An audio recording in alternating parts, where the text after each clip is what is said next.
Saudações a todos, esse é o nosso Podcrim, um podcast exclusivo em matéria criminal e produzido, obviamente, e pensado por mim e por doutora Tamísy Mendonça, essa que me ladeia aqui hoje e espero que me ladeie durante muitos ainda que vem pela frente. Essa é a primeira temporada, nossa ideia são 5 episódios, esse é o primeiro. E estamos dividindo o podcast em temporadas. A gente vai aproveitar, Leandro e Ricardo, as datas. A gente estava pensando já em outubro fazer algo sobre crimes eleitorais. E nesse resolvemos inaugurar dessa forma, frente à prova da Polícia Civil para delegado, que se avizinha aí no próximo dia 24 de julho, salvo engano. E o projeto, a ideia é basicamente essa, é um bate-papo informal, é uma conversa. A gente quer atender a todos da área jurídica, principalmente até os curiosos, na verdade, que não são propriamente do dia a dia da advocacia criminal ou que busquem concursos na área de segurança pública, Ministério Público, magistratura, mas buscar tocar a todos aí que se interessem pela matéria jurídica. Obviamente que o nosso viés é mais criminal, a minha advocacia é criminal, a advocacia de Tamísy também é criminal. E é isso, vou passar a palavra para minha querida colega, para ela fazer as apresentações devidas. Boa tarde, pessoal. Vou fazer algumas apresentações aqui e agradecimentos aos nossos parceiros. Primeiramente, gostaria de agradecer ao CEJAS, Centro de Estudos Jurídicos Aras, que oferece cursos de atualizações e prática jurídica, pós-graduação, cursos preparatórios para a OAB e concursos públicos. Inclusive, está com um curso fantástico para essa prova de delegado de Polícia Civil da Bahia. Eu, inclusive, todo mundo sabe, tenho uma gratidão eterna ao CEJAS. Hoje a gente está aqui com também um professor que eu já vou apresentar, e é uma pessoa muito querida na minha vida. Ao Júris Bahia, um portal de notícias jurídicas. O pessoal tem muito cuidado em trazer notícias verídicas. A equipe do site é muito cuidadosa em averiguar antes de fazer qualquer tipo de publicação, o que para a gente que atua na área criminal é muito bom, que a gente tem essa questão do processo penal do espetáculo.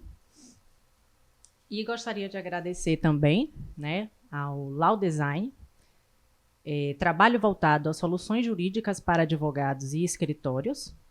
Faz todo tipo de trabalho de marketing, trabalha com logotipo, papelaria, redes sociais. Quem, inclusive, está trabalhando com a gente com toda a parte de identidade visual e marca do nosso Podcrim. E gostaria de agradecer à rede Outlight, trabalho de mídia exterior, trabalha com outdoor, frontline, painel de LED e estão em Salvador há mais de 20 anos. Então, muito obrigada a todos os nossos parceiros. E agora, eu quero apresentar os nossos convidados de hoje. Estamos aqui com Leandro Gesteira, advogado criminalista, mestre em Ciências Criminais pela Universidade Federal da Bahia, professor de Direito Penal dos cursos CEJAS, Escola Superior de Advocacia e da Escola de Magistratura da Bahia. E estamos aqui com Ricardo Amorim, delegado de Polícia Civil do Estado da Bahia, titular da 5ª Delegacia de Salvador, pós-graduado em Ciências Criminais pela Faculdade Baiana de Direito, pós-graduado em Política e Estratégia pela Associação dos Diplomados da Escola Superior de Guerra, pós-graduado em Políticas e Gestão em Segurança Pública na Universidade Estácio e Gestão pela Oratória na Eloquência Escola de Oratória. Queria fazer, dando uma voltinha aqui também para o começo, queria agradecer assim, na pessoa de Iveson Lopes, que é o meu grande amigo, que é quem lidera aí a rede Outlight, tem e vai nos ajudar muito ainda a fazer essa parte de divulgação de mídia, assim, não a mídia de rede social, mas uma mídia exterior, mídia de LED, Big Moop, que eles chamam aqueles painéis de LED verticais, outdoor, tudo mais. Queria fazer esse agradecimento especial na pessoa dele por ter acreditado no projeto, por ter, quando a gente apresentou, ele de logo aderiu. E agradecer a meu amigo Ricardo Amorim. Ricardo passou a adolescência praticamente toda junto comigo, Leandro. Foi meu vizinho. E quando eu mostrei a minha irmã é 6 anos mais nova que eu, mostrei a minha irmã que ele ia estar no podcast hoje. Ricardo, lá do condomínio, ela, não sei quem é não. Quando eu mostrei a foto, ela falou, pô, ele deu certo na vida. Tinha tudo pra dar errado. Ele falou, eu lembro, ele deu certo na vida. Eu falei, deu muito certo, vai estar com a gente lá. E eu queria passar a palavra para vocês, né, para vocês falassem a trajetória de vocês enquanto profissionais da área jurídica. Assim, fiquem à vontade e agradecer a presença. Acho que o convidado, quando vem, é porque ele acredita no projeto, né? Ninguém quer associar seu nome, ainda mais na nossa área, a algo que não transpareça seriedade, que não transpareça conteúdo. Eu vejo que hoje existe um excesso de conteúdo sendo vinculado nos meios digitais, mas, assim, com respeito a todo mundo que veicula, eu sinto muita falta assim, de conteúdo de verdade, né? Uma coisa que possa acrescentar, né? Que não, a gente vai chegar nesse ponto aqui, que não glamourize a área jurídica do jeito que vem glamourizando, e isso a gente vai ter a oportunidade de adentrar aqui. Então eu vou passar a palavra primeiro para o doutor... Antiguidade é posto, não é? Passar a palavra, fique à vontade, sejam bem-vindos. Eu gostaria de agradecer muito ao convite da doutora Tamísio, e dizer que, em verdade, é isso. A gente tem, em verdade, muita coisa sendo produzida, mas, claramente, né, nem tudo tem sido produzido com a qualidade devida, com a qualidade necessária. As discussões jurídicas, elas precisam se descolar muito das paixões do dia a dia, das paixões da mesa de bar. E é claro que a gente tem como discutir temas que são temas que estão pulsando na nossa sociedade, mas é possível fazer uma discussão técnica, é possível fazer uma discussão que leve em conta aquelas informações que precisam ser levadas, né? Então eu gostaria de agradecer muito a presença, o convite, porque eu sei que já vi que aqui vai ser um local para se fazer esses debates, né? Com certeza. Muito obrigada. Agora é com você. Agora é comigo, né? Inicialmente, queria dar uma boa tarde novamente aqui para o professor Leandro, para a doutora Tamísio, para o doutor Joel.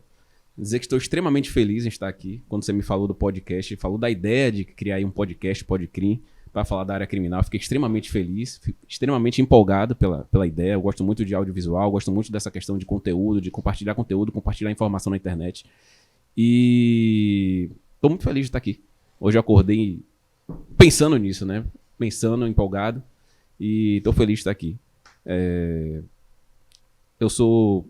Pode falar já da minha carreira? Pode, claro. Fazer um básico aqui. Quem manda são vocês a partir de agora.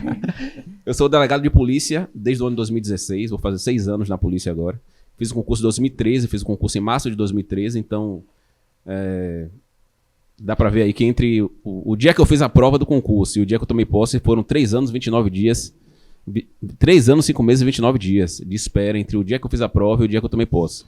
Então, depois que eu tomei posse, eu passei aí, como eu falei, 6 anos aqui na Polícia Civil. Extremamente feliz, estou extremamente empolgado até hoje. Tive passagem pela Delegacia da Ira, que eu fiquei 3 anos e meio. Estou hoje como delegado titular de Piripiri, que é uma delegacia que abrange aí quase o subúrbio, 2/3 da área do subúrbio de Salvador. Tem uma população aí de aproximadamente 200 mil, 250 mil pessoas. É muito crime que acontece lá e a gente acaba sendo responsável por investigar a maioria dos crimes que acontecem nessa região. Tive algumas experiências também na diretoria de combate ao crime organizado, coordenação de narcóticos, que aprendi bastante também. Trabalhei um pouco na delegacia da Pituba. Então, eu tenho me movimentado um pouco na polícia, até para aprender bastante, ter bastante experiência e conseguir aí fazer cada dia melhor, cada dia mais o meu trabalho de forma profícua e de forma ok. Isso é que é sonho, né? Isso é que é sonho, isso que é ideal de vida. É você saber exatamente quantos anos, meses e dias foram necessários para você assumir o cargo. Exatamente. Foi um período de muito sofrimento. Então não esqueça. Foram 3 anos acordando e dormindo, pensando no dia que eu ia tomar posse, no dia que eu ia realizar meu sonho. Porque desde que eu estava na faculdade, eu já sabia que eu queria ser delegado de polícia. Então, todos os meus colegas, inclusive, que formaram comigo, sabiam que eu queria ser delegado de polícia. O pessoal brincava, meu futuro delegado, coisa e tal. Aí parecia, assim, um pouco de brincadeira, mas dentro de mim eu tinha certeza e convicção do que eu queria. E tinha certeza e convicção de que uma hora eu ia passar, como eu passei, né? Então, foi um sonho que eu fui ali trabalhando durante um tempo, passei 3 anos ali esperando nessa luta para tomar posse. Depois que eu tomei posse, graças a Deus, tô conseguindo realizar esse sonho. Ainda me sinto realizando um sonho. E é bom ele falar isso porque hoje em dia a gente tem muita questão das pessoas que ainda estão na faculdade ou estão formando e querem fazer concurso público não por um sonho, mas basicamente em busca de uma estabilidade financeira. E é o que a gente fala muito na advocacia, porque quando a gente... a advocacia é muito autônoma, só que a questão não é financeira, é o que você quer fazer na vida. Porque se o concurso público não for um sonho seu, a caminhada ela vai ser muito mais dura, né? E pior que não é só a caminhada até você conseguir o concurso público, porque essa caminhada geralmente é muito menor. O problema é a caminhada que você vai ter da sua posse até sua aposentadoria. Então, eu vejo muita gente na faculdade, como você falou, que, eu quero fazer um concurso público, mas o cara não quer fazer um concurso público. Ele não quer desempenhar a atividade de delegado, de promotor, de juiz, de defensor. Ele quer um contra-cheque. Ele quer o dinheiro. Ele quer o contra-cheque, ter um dinheiro ali para no final do mês gastar, mas quem vai por esse caminho acaba entrando, se decepcionando, se frustrando. E na maioria das vezes, como eu enxergo, acaba sendo profissionais medíocres, pessoas que estão ali por dinheiro, que não tem aquela... Não tem vontade de trabalhar. Eu vejo muita gente que cai ali de paraquedas, está ali, mas no final das contas acaba não produzindo. Não tem paixão. Trabalhar sem paixão. A ideia, assim, foi justamente essa a ideia, Leandro e Ricardo, que eu e Tamise tivemos quando resolvemos focar na questão da prova do dia 24 para delegado. Por quê?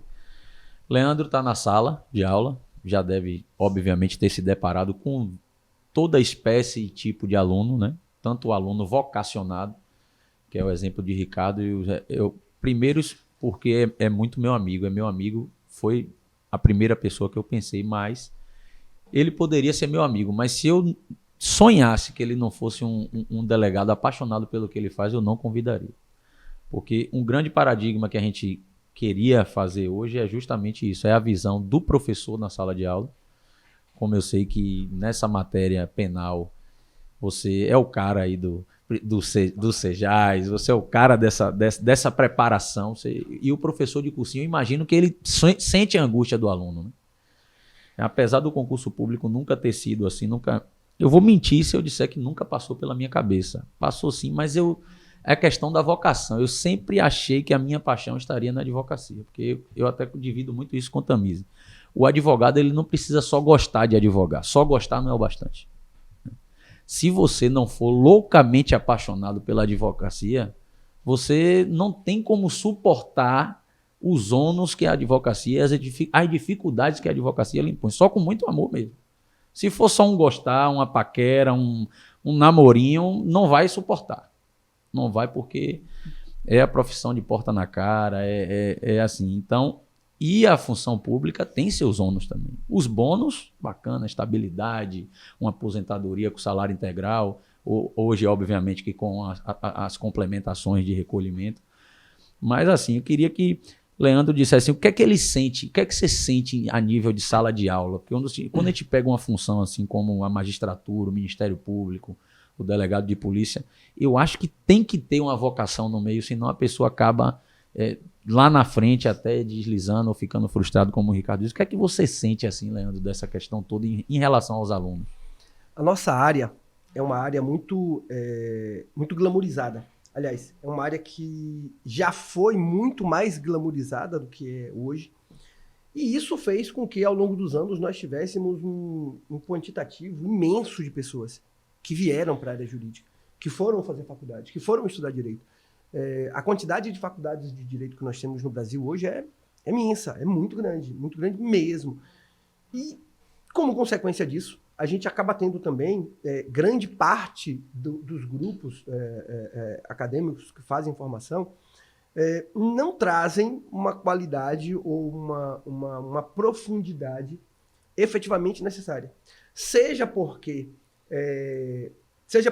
a própria instituição não se adequa estruturalmente para isso, seja porque na sala de aula não faz sentido você colocar um professor que vai fazer um aprofundamento muito grande para alunos que não estão preparados para acompanhar aquele aprofundamento, né? E aí uma instituição como essa, por exemplo, chega no final do semestre, você não pode reprovar 99% da sala, porque a instituição precisa que os alunos se matriculem para manter a instituição funcionando no semestre seguinte, né?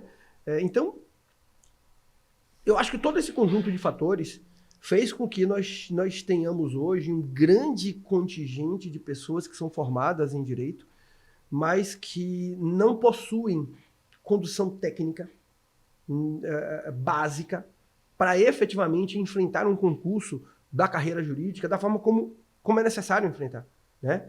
E o concurso que está vindo aí agora, o concurso do dia 24 de julho, que é da carreira de delegado daqui da Polícia Civil da Bahia, é um dos concursos top que a gente tem na carreira jurídica, né? E claro, eu estou sendo muito franco e muito honesto. E diante de todo esse cenário, a gente encontra, né, pessoas que vão para a sala de aula, que vão pensar em fazer um concurso, que vão sonhar em fazer um concurso, mas que a gente sabe que não tem condição. Que a gente sabe que não tem condição de se preparar para fazer, não a curto prazo. A gente sabe que a preparação tem que ser uma preparação mais de médio e longo prazo. E quando eu digo isso, eu não estou falando só do outro, não, né? A minha história de vida pessoal é uma história que é muito peculiar nesse sentido, né? Eu venho de família muito pobre mesmo. Eu tive que parar de estudar muito cedo, né, para trabalhar. E para uma criança de 13, 14 anos, trabalhar durante o dia e estudar à noite é um fardo que em muitas situações se mostra inviável de você sustentar, né? Aos 33 anos de idade, eu tinha a 7ª série. E eu fui fazer, aos 33 anos de idade, eu fui fazer supletivo de 1º grau, fiz supletivo de 2º grau, passei numa faculdade, entrei numa faculdade de Direito, e eu chegava na faculdade de Direito, os professores passavam um texto para ler, não é que eu não entendia qual era a ideia central do texto, não. Não é que eu não conseguia compreender aquilo que o texto estava dizendo, não. Eu não conseguia entender nada do que estava sendo dito naquele texto. Nada. Eu lia uma vez, lia a 2ª vez, lia a 3ª vez, lia a 4ª vez. Eu só começava a compreender a ideia do texto lá pela 10ª ou 15ª vez que eu estava lendo o mesmo texto. Então, é um cenário muito complicado. De verdade, é um cenário muito complicado, que exige muita paciência, que exige muita persistência. Exige a persistência que eu tive, né? Porque se eu não tivesse sido persistente, eu teria ou não me formado, ou teria me formado do jeito que dava e iria passar a minha vida inteira como alguém que tem uma graduação em Direito, né?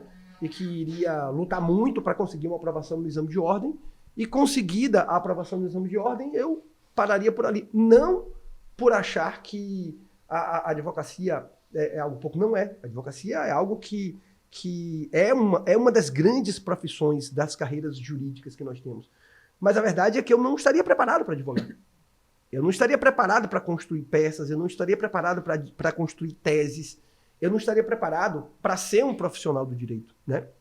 E, infelizmente, o dia a dia do professor, hoje, é se deparar com um grande contingente de pessoas que está nessa condição, né? A gente tem alguns casos em que você percebe que o aluno é bom, que o aluno tem base, que o aluno entende, que o aluno caminha bem, mas que chega na prova, tem um nervosismo, tem alguma coisa, isso aí é uma coisa, né? Isso aí é uma coisa que acontece. Mas isso não é a regra, né? A regra é que as pessoas cheguem efetivamente sem base, né? Uma coisa que me deixa assustado é o seguinte, numa primeira aula de OAB de primeira fase, o aluno chega para mim, quando eu termino a aula, ele chega para mim, professor, o senhor me falou de coisas que eu nunca ouvi na minha vida. Básico, lei penal no tempo, lei penal no espaço. Coisas que alunos nunca ouviram na vida deles. Ou se ouviram, não se lembram, né? Mas nota que a culpa disso não é só da instituição. Não é só da instituição. É de um conjunto de fatores. Um conjunto de fatores. Eu, por exemplo, eu não poderia culpar a minha instituição tão somente se eu não tivesse, vamos dizer assim, me aprofundado da forma como é necessário se aprofundar. A culpa não seria só da instituição. A culpa também seria minha. Porque eu não tive uma formação adequada para isso. Eu não tive uma base adequada para isso. O que me salvou foi a minha persistência. O que me salvou foi a minha cara de pau, a insistência. Dizer, não, uma hora eu vou entender. Uma hora eu vou entender. Nem que eu tenha que ler 100 vezes, mas uma hora eu vou entender. Né? Se eu precisar ler 200 vezes, eu vou ler, mas uma hora eu vou entender. E nem todo mundo tem essa persistência. Nem todo mundo tem condição de, vamos dizer assim, de se manter nesse caminho de forma por muito tempo, né? Então, hoje, a gente tem um grande contingente de pessoas que sonha com essas carreiras jurídicas, né? Que sonha em ser delegado, que sonha em ser promotor, que sonha em ser magistrado. Mas o dia a dia da sala de aula é olhar para esses alunos, né? Perceber. Não é que eu vou chegar para eles e dizer você não tem condição, não é isso. Muito pelo contrário, você tem condição. Mas você precisa compreender que o caminho não é curto. Você precisa entender que não é uma caminhada de um mês. Não é uma caminhada de 2, 3 meses. É uma caminhada de anos. Você está disposto a fazer essa caminhada? Se você estiver disposto, massa, você vai conseguir.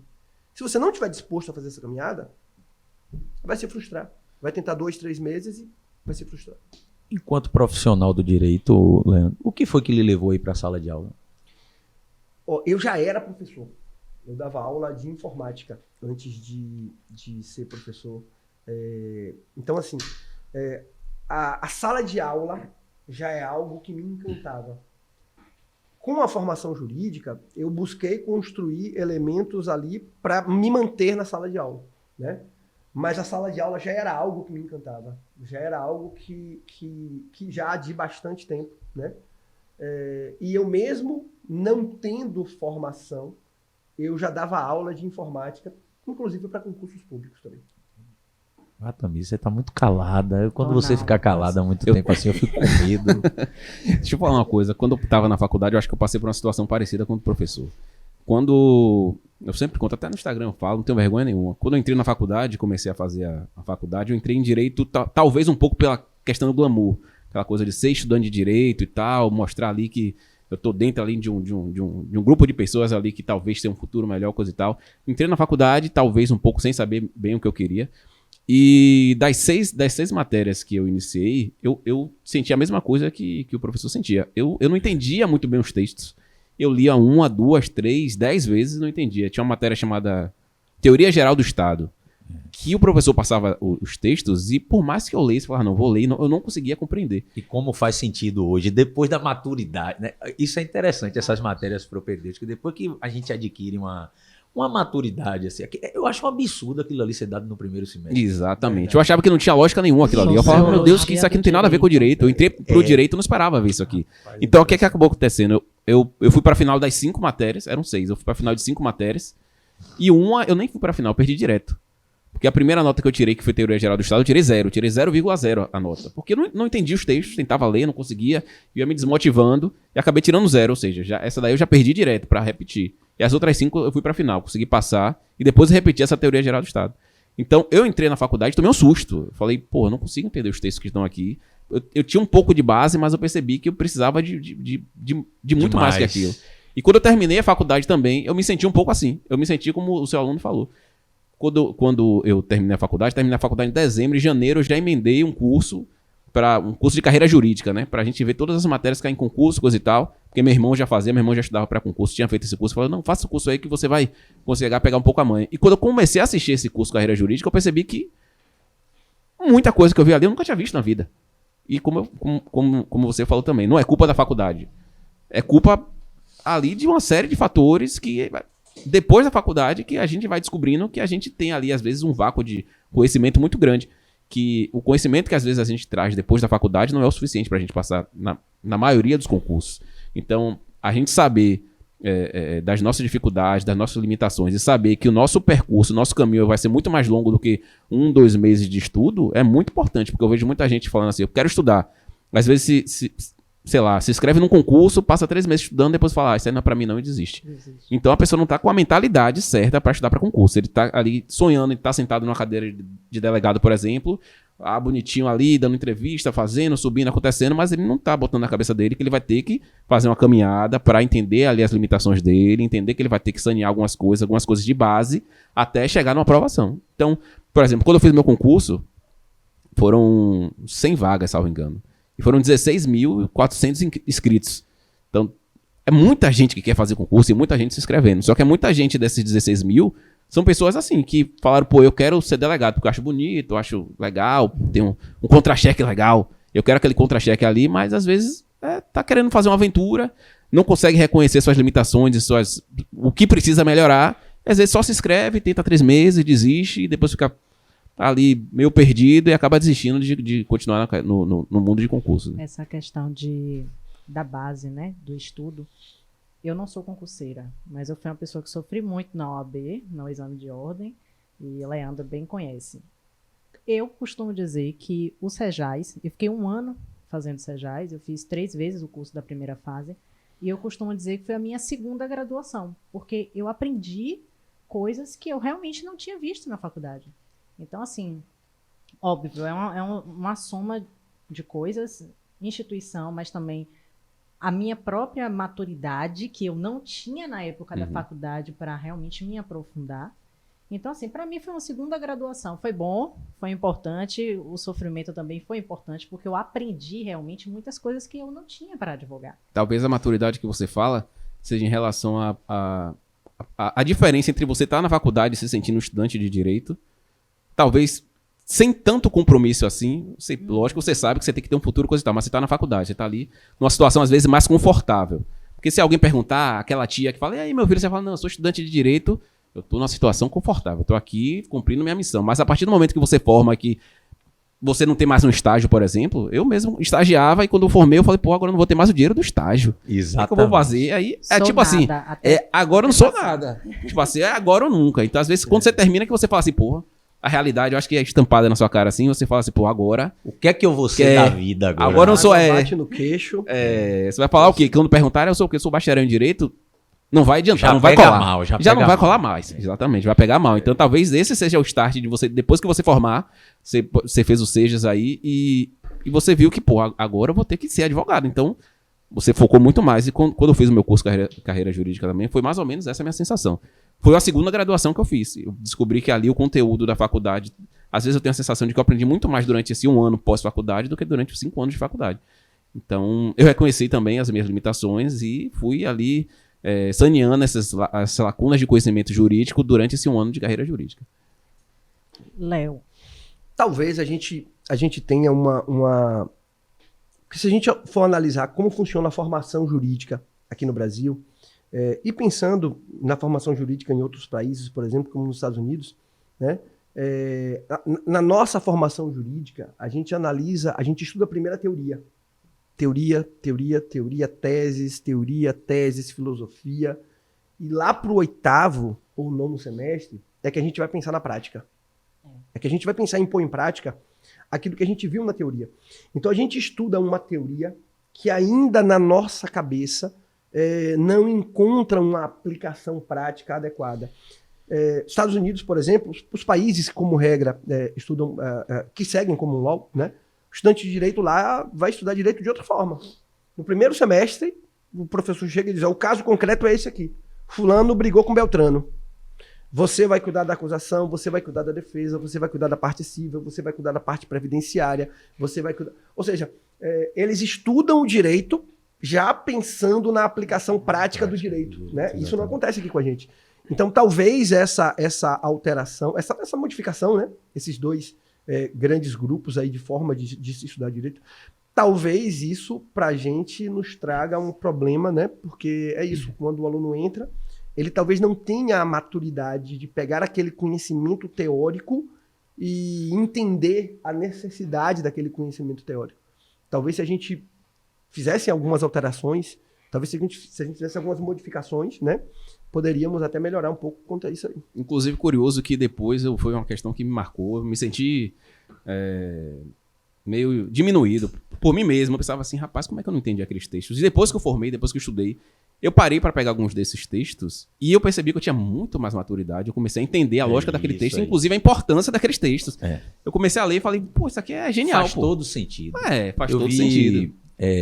Professor Tiago Aires falando não me recordo se na rede social dele ou numa entrevista, sobre a dificuldade que o advogado tem de litigar contra o Estado, né? Que é sempre mais difícil você litigar contra o Estado.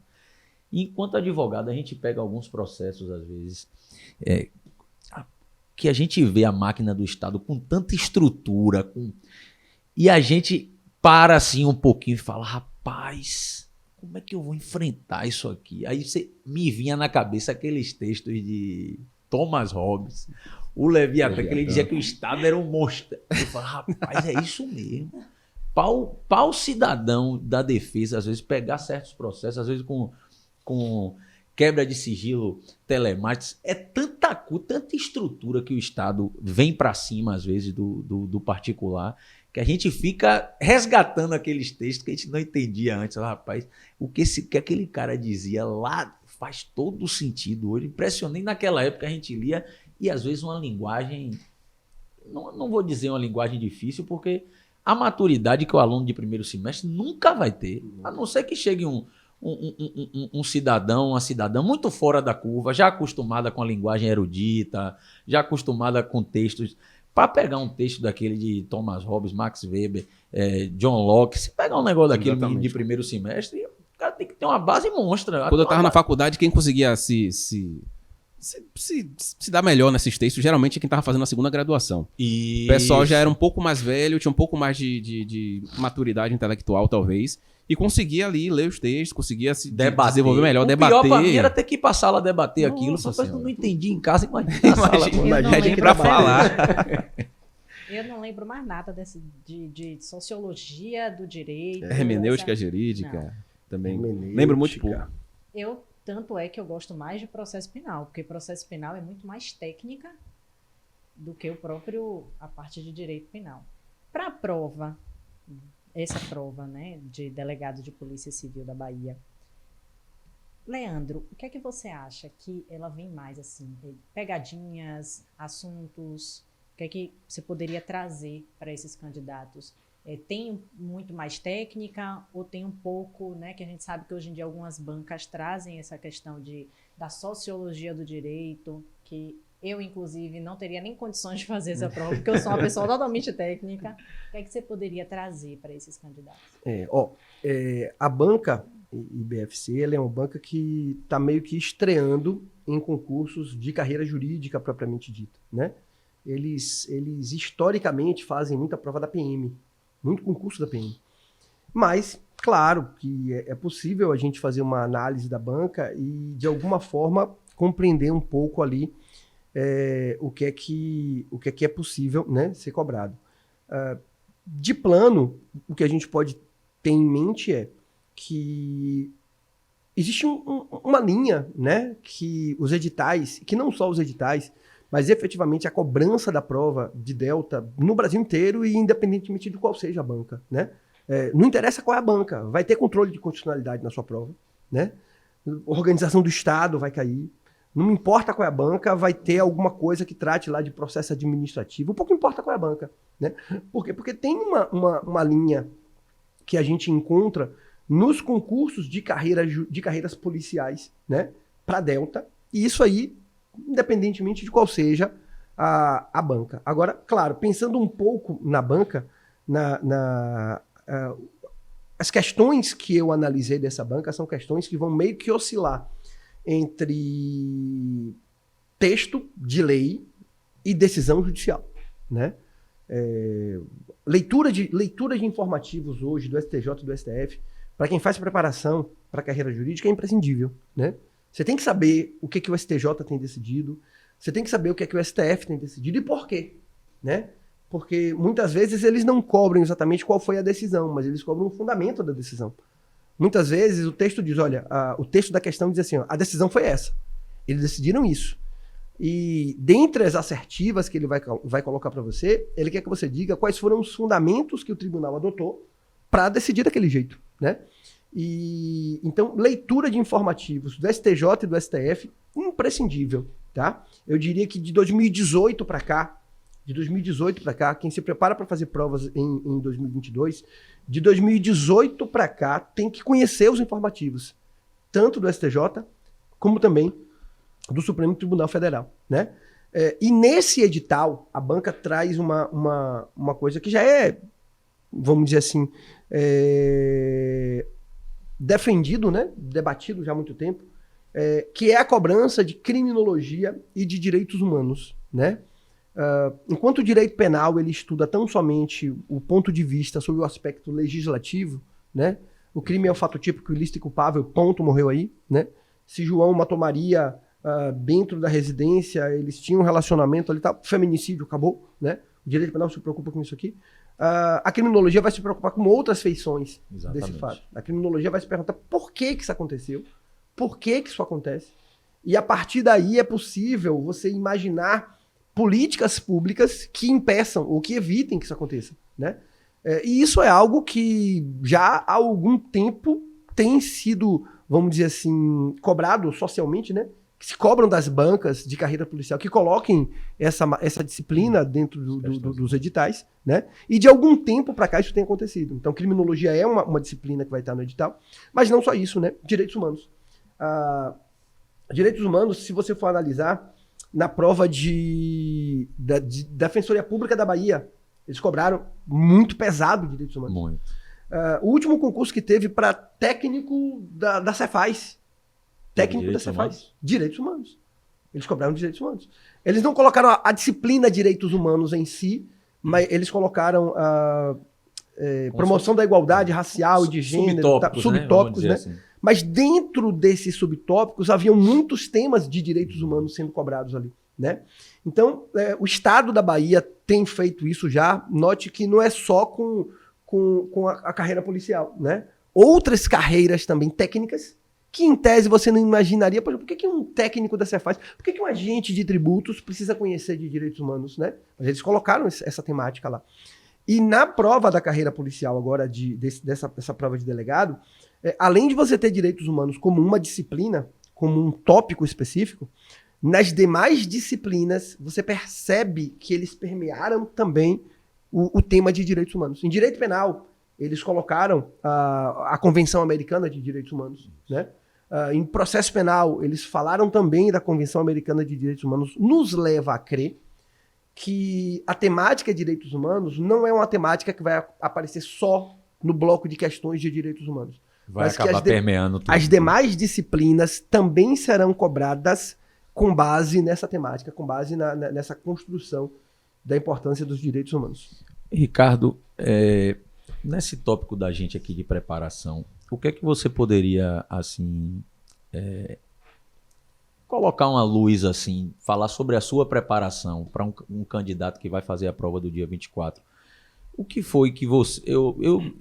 apesar de não ser concurseiro, entendo que isso varia muito de pessoa para pessoa. Essa questão de tempo de estudo é relativo, o que a pessoa produz, o que a pessoa consegue assimilar, cada pessoa tem sua individualidade, obviamente. Mas, a nível de preparação, o que foi que você adotou como conduta, como modos de tentar absorver o conhecimento de uma melhor forma? O que é que você assim, poderia passar para um candidato dessa próxima prova? É exatamente como você falou, varia muito de pessoa para pessoa. E, inclusive, curioso que quando eu abro caixinha de pergunta no Instagram, por exemplo, uma das coisas que as pessoas mais me perguntam é quanto tempo você estudou até passar? O povo às vezes quer uma referência assim, de tempo de estudo para dizer assim, não, então eu acho que vai demorar tanto tempo para mim também, porque se pro delegado lá demorou, para mim vai demorar também. Isso pode causar frustração em muita gente. Porque assim como tem gente que passa, sei lá, em 6 meses, tem gente que passa 5 anos estudando e depois passa. Então, às vezes, eu vejo muita gente frustrada porque fala, aquela história, né? O filho da vizinha, não sei o que lá, passou num concurso em 3 meses, eu soube assim. Aí o povo fica naquela cobrança, né? Só que cada um tem seu tempo, cada um tem sua forma de estudo, cada um tem sua base também para até conseguir uma aprovação. Teve gente que estava estudando comigo, passou no mesmo concurso que eu, passou muito bem classificado também, e estava estudando há 1 ano, e teve gente que estava há 6 anos já fazendo concurso no Brasil inteiro até passar aqui na Bahia. Então, o tempo de estudo, por exemplo, é muito relativo. A forma de estudo também é muito relativo. Eu vejo muita gente falando assim, rapaz, para passar você tem que pegar e estudar só pelo livro. Você vai pegar o livro e vai ficar só folheando ali e pronto, foca nisso aí. Eu seria essa pessoa. Pois é. E tem gente que fala assim, não, você tem que assistir a aula porque é importante para ali, para fechar o conteúdo. Só que a questão principal é que cada pessoa tem uma forma de aprendizado diferente. Pelo menos a minha forma de aprendizado foi o quê? Eu não falei, mas eu passei depois de 1 ano e 5 meses de formado. Eu passei relativamente rápido, né? Comparado a maioria das pessoas que estavam ali estudando comigo, que passaram comigo. Mas, por exemplo, eu passei 1 ano fazendo esse curso de carreira jurídica, que era um curso telepresencial, que era assistido mesmo. Eu gostava muito de assistir aula, eu gosto de assistir aula, de ouvir, de ver ali o professor falando, coisa e tal. E eu fazia assim, de manhã eu assistia a aula, e às vezes de tarde eu lia o conteúdo no livro da aula que eu assisti de manhã. Então de manhã e de tarde eu assistia várias aulas, e de noite eu pegava num livro e estudava todo o conteúdo que eu vi durante o dia. Então eu ia mesclando ali duas formas de aprendizado, né? Tanto a leitura quanto a questão auditiva, visual, coisa e tal. E isso me ajudou bastante. Isso ajudou bastante aí consolidando o conhecimento, coisa e tal. Só que o que melhorou bastante, assim, melhorou de forma enorme a minha qualidade de fazer provas foi fazer questões. Eu lia muita coisa, lia e pronto. Aí no final do dia eu terminava lendo, acabou. No outro dia eu assistia a aula, lia e acabou. Até que eu descobri que a parte de resolução de questões é extremamente importante. Para quê? Para você saber como as bancas cobram as perguntas, saber os conteúdos que elas enfocam, saber as pegadinhas que às vezes as bancas botam. Às vezes ela bota assim um enunciado. Tá lá o enunciado, pererê, pererê, pererê. E tem algumas palavras que é muito comum elas usarem ali como a parte ali que torna a questão errada. Por exemplo, quando é certo é errado. Aí faz a frase toda ali e às vezes bota assim um apenas, não sei o que lá. Aí você já fica focado ali em determinadas palavras, determinadas formas como a banca tá cobrando. E você... É a questão de você aprender a responder. Fui assistir a aula de Leandro. Fui lá no curso e aí invadi a aula dele, né? Para esse concurso da polícia, de delegado da Polícia Civil.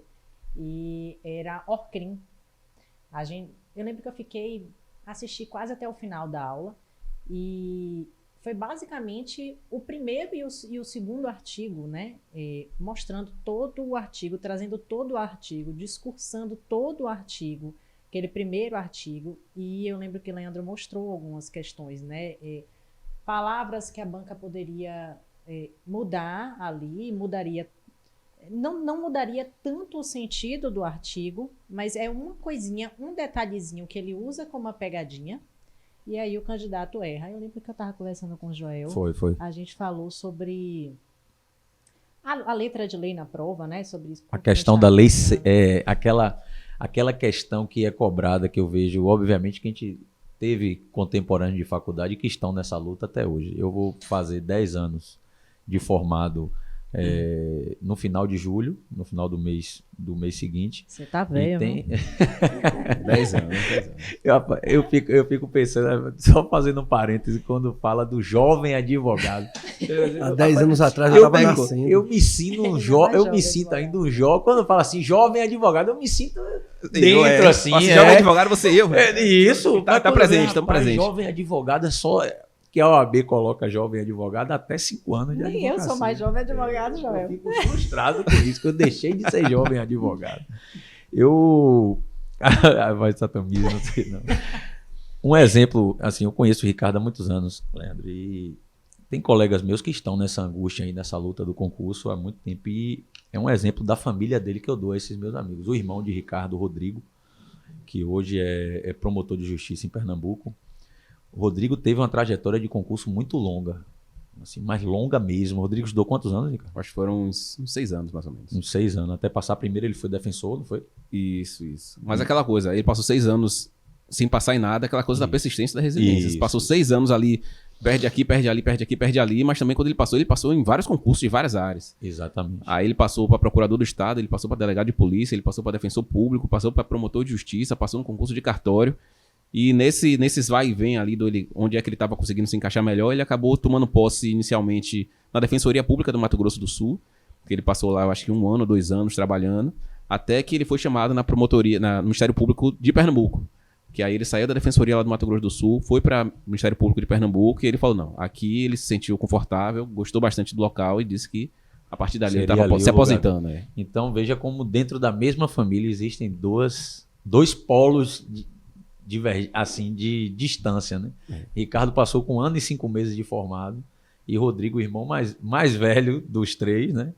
Veio lograr isso num concurso com 6 anos. Então, acho que o concurseiro tem que tentar absorver isso, né, Leandro? Porque não deve ser fácil. Eu fico imaginando, se eu fizesse um regresso, eu fico imaginando, meu Deus, imagine se eu tivesse nessa luta e hoje ainda sem estar ocupando nenhum cargo, sem estar tendo o que fazer, que às vezes a cobrança vira essa. Eu tenho alguns amigos que a pessoa vai, a cobrança vai ficando tão grande que a pessoa vai descendo nos concursos. Que é delegado aí passa para investigador, já vai fazendo outras coisas. Eu acho que a pessoa vai ficando sem, com aquela cobrança, a idade vai chegando, né? A sociedade cobra isso. Aí ele quer dar uma satisfação para a sociedade o mais rápido possível. Você sai dos 20, entra nos 30, Sim. entra nos 35, não passou. Eu acho que isso deve ser angustiante para o aluno, porque eu confesso que eu não sei se eu conseguiria lidar com uma questão dessa. Essa Não questão só- da idade. Não só a questão da idade e a questão da cobrança, tem também a questão econômica, né? Isso. A questão financeira, que pesa e pesa muito para a maioria das pessoas. E a disparidade na preparação de uma pessoa que tem lastro familiar financeiro Sim. e Sim. que não tem. Hoje, assim, no Instagram a gente vê muito isso, né? A quantidade de serviços que são oferecidos para o concurseiro que tem um poder econômico, assim, vamos dizer, de médio a alto, né? A questão dos coaches. Eu já vi até, não sei nem se é verdade, mas já vi pessoas de ficarem internadas em hotéis com preparações de uma semana ali, com coach, com tudo. Então, eu lembro que hoje é um brilhante advogado, o doutor Tiago Freire, queria seguir a carreira de delegado de polícia, e Tiago chegou a contratar um coach. E, assim, é aquele cara com a inteligência um pouquinho fora da curva, né? Acima do normal. Depois ele veio para a advocacia criminal, hoje é advogado criminalista brilhante, tem muitos clientes, tem o escritório dele estabelecido hoje. Mas Tiago ia me relatando naquela época a quantidade de serviços VIPs que você tinha condições de acessar para ter aquele acesso ao conhecimento. Acho que o mais VIP é o indivíduo o cidadão ou a cidadã que não precisa trabalhar, né? Que ela acorda e a profissão dela é estudar. Isso. O que precisa trabalhar já sai, imagino que atrás, porque depois do cansaço do trabalho é que você tem que se dedicar. E não tem tanto tempo para dedicar, né? Para dedicar. Então, assim, o concurso eu enxergo, é uma batalha desigual, Ricardo Leandro. Eu acho assim que assim, a nível de ações a igualar pessoas, eu entendo que os pesos, eu sei que é difícil isso democraticamente você pesar questões complexas como essa, mas Concurso é aquela coisa, dá para todo mundo passar. isso. Aí tem a meritocracia, coisa tal, dá pra todo mundo passar. É uma corrida, né? Só que tem gente que corre de tênis, tem gente que corre descalço, tem gente que corre com a mochila pesada, tem gente que corre com a perna só. Vai ter gente que começou a corrida com a perna só e chegou até o final. Beleza. Mas vai ter gente também que chegou com melhor tênis, com melhor corrida, com melhor treinamento e vai chegar até o final. Então, não falo pra desmotivar quem não tem condição, falo pra motivar. Todo mundo vai ter condição de passar, mas você tem que entender que talvez sua caminhada seja diferente daquele coleguinha que tá do seu lado. E a questão da idade também, que eu acho importante resgatar, que eu tava até conversando com meu irmão esse final de semana sobre isso. Essa questão da idade é muito relativa, tanto em relação ao momento que a pessoa começa a estudar. Já vi gente... Eu fiz uma live uma vez, tem um ano mais ou menos, com um delegado lá do Pará, eu acho, é do Acre. Que ele começou a estudar para concurso de delegado, eu acho que ele tinha uns 50 anos de idade. E ele passou com 55, alguma coisa assim. Então, o momento que ele achou para falar assim, não, eu tenho que mudar de vida, vai ser agora. Ele botou na cabeça dele, começou a estudar e acabou passando. Então, não tem essa coisa da idade. E a questão da idade de entrar também é muito relativa. Meu irmão tava falando assim, o pessoal falava assim, pô, o cara tá estudando para concurso, já tem 33, 34, 35, tá velho estudando para concurso. Aí um dia depois que ele tomou posse, as pessoas começavam a olhar para ele e falar assim, porra, um promotor tão novo, um defensor tão novo, o cara só tem Pois 34, é tipo assim, ele tem 34 anos e ainda tá estudando, aí no dia seguinte ele tem 34 anos e já é defensor público, já é promotor de justiça, então isso é muito relativo. Só pra gente ultrapassar essa parte da preparação também, eu queria... Uma coisa importante. Diga. Depois eu queria só finalizar com esse assunto aqui, que é uma coisa importante, eu queria ouvir a opinião deles, mas mande brasa lá. Tem uma coisa importante que ele pode falar, porque quando a gente mencionou aqui, as pessoas, cada um tem sua individualidade, Ricardo trouxe, porque ele passou 6 anos estudando e depois ele passou em vários concursos. Exato. E aí o que é que a gente percebe? Tem a questão do emocional. Com certeza, não tenha Porque dúvida. quando ele passou em ele destravou o emocional de que ele tinha realmente capacidade para passar e de que ele poderia passar e que era tranquilo. Então, Ou aquela como efeito cobrança do dominó. primeiro, né? Aquela cobrança de... Quando passou no primeiro, também eu imagino, falando sem a mínima propriedade técnica, mas a pessoa dá uma relaxada, né? Não é possível, o cara... Eu costumo Não tem dizer a o seguinte, confiança, ninguém vai fechar um edital inteiro de estudos. Ninguém. Não existe aquela história do cara dizer, não, eu estudei e sei o edital inteiro. Não sabe. Não tem como. Não sabe. Então eu acho que o concurso público é um misto de preparação e de sorte. Para mim, essas duas coisas. Você tem que estar bem preparado. Você tem que estudar. E o Você preparado tem que conhecer. envolve preparar o emocional. Envolve preparar o emocional. Claro. E você tem que dar sorte de que naquele dia cobrou o que você sabia. O que você sabia. Verdade. Porque se você souber 80% do edital e cair na prova os 20%, Você um tá abraço. morto. Você tá morto. Se você souber 20% do edital e cair na prova os 20%, você tá bem. Então, para mim, aprovação em concurso público é um conjunto de coisas. Preparação e sorte. A preparação, você cuida de que forma? Se esforçando para estudar. E como é que eu faço para ter sorte? Você tem que jogar. Então isso você aí. tem que fazer a maior quantidade de concursos que você tiver à sua disposição. Você faz o primeiro, faz o segundo, faz o terceiro. Uma hora vai casar. Uma hora vai casar de aquilo que cobrar ser aquilo que você estudou. Exato. E também de naquele dia você tá bem. Porque às vezes você estudou, sabe 20%, cobrou os 20%, mas no dia você não estava bem, no dia você não estava com a cabeça legal. Então, para mim, essa preparação é um misto de coisas. Preparação, foco, estudo, sorte, estratégia e sorte de cobrar o que você sabia. Porque eu tenho certeza absoluta que ninguém consegue fechar um edital inteiro. Vou dar um exemplo aqui. Por exemplo, no meu concurso para delegado caiu direito agrário. Direito Exato. eleitoral e direito agrário. E se você me Certo. perguntar assim, Ricardo, você que aí é um aprovado para delegado de polícia, fez o edital, fez uma ótima prova, ficou muito bem classificado, me fale aí sobre o direito agrário. Eu não sei nada. Eu não sei nada sobre direito agrário. Então, na minha estratégia, que eu sabia ali que tinha muito conteúdo, e dentre eles tinha ali no finalzinho direito agrário, eu falei, eu não vou dar enfoque em direito agrário. Não vou investir meu tempo em direito agrário. Vou investir meu tempo em outras matérias que eu sei que provavelmente vai cair mais. Se cair direito agrário, vai cair uma questão. Então, eu vou me dar o luxo de errar essa questão. De não marcar essa questão, de chutar essa questão. Então, eu não estudei direito agrário, por exemplo. Passei o olho rapidinho assim, mas não sei nada de direito agrário. Então, quando o pessoal olha assim um edital enorme e pensa assim, meu Deus, como é que eu vou estudar tudo? Como você falou. Você não vai conseguir estudar o edital todo, mas você vai tentar estudar o máximo possível e várias vezes, o máximo de vezes possível, o máximo de conteúdo possível. Uma coisa importante também que a gente acabou esquecendo, tanta coisa importante que vem surgindo, a gente vai esquecendo. Essa parte aberta, Leandro e Ricardo também. Quais são, assim, Leandro, as probabilidades? O que é que cai de parte aberta, peça de delegado, pedido de interceptação telefônica? Acho que o pedido de temporária é uma peça, assim, do delegado de polícia mesmo. Inclusive, tive um caso com o Dr. Ricardo de um pedido de temporária ultimamente. Pedido fundamentado, viu? Tá vendo? Aí, e sim, o que é que, assim, Leandro, dessa parte que faz essa análise das bancas e Ricardo na prova dele, a parte aberta, o que é que um candidato pode esperar? O que é que vem de lá, assim, a nível de peça? Não é tão antigo a cobrança de peças em carreiras policiais, em carreiras de delta, não. Eu acho que a primeira prova que inaugurou essa cobrança, se não me falha mesmo, foi em 2011. Eu não me recordo exatamente qual foi a banca agora. Mas só para a gente ter uma ideia de que não é uma coisa tão antiga. Não é comum. O comum, antes, era que as provas, para a carreira de delegado, não cobrassem peça. Entendi. Eles começaram a cobrar.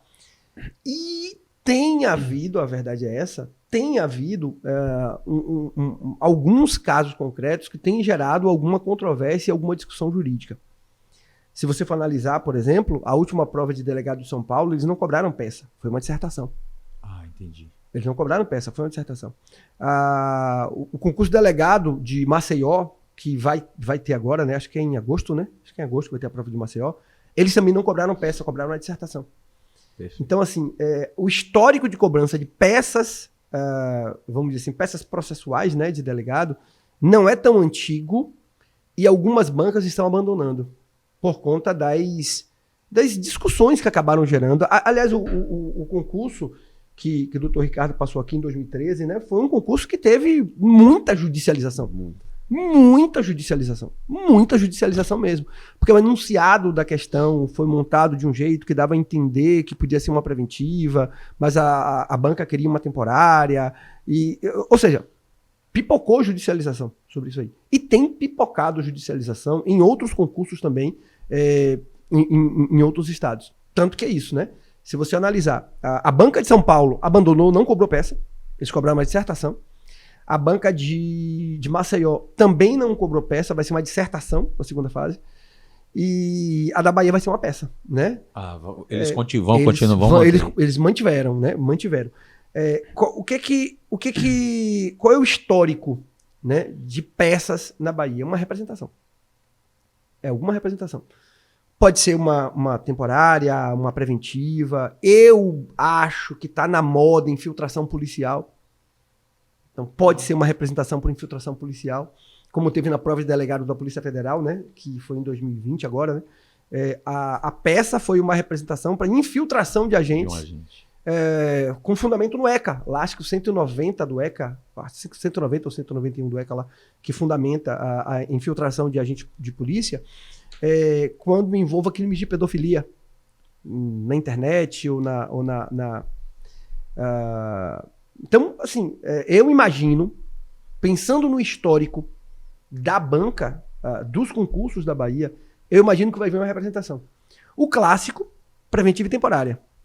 Né? Se eles quiserem fugir disso aí, eu penso aí numa infiltração de agentes.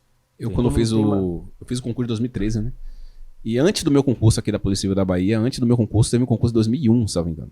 Ou seja, foram 12 anos sem concurso. Ou seja, quando teve essa questão da segunda fase ali, a gente tava meio sem saber o que esperar, porque, depois de 12 anos, 2001 era...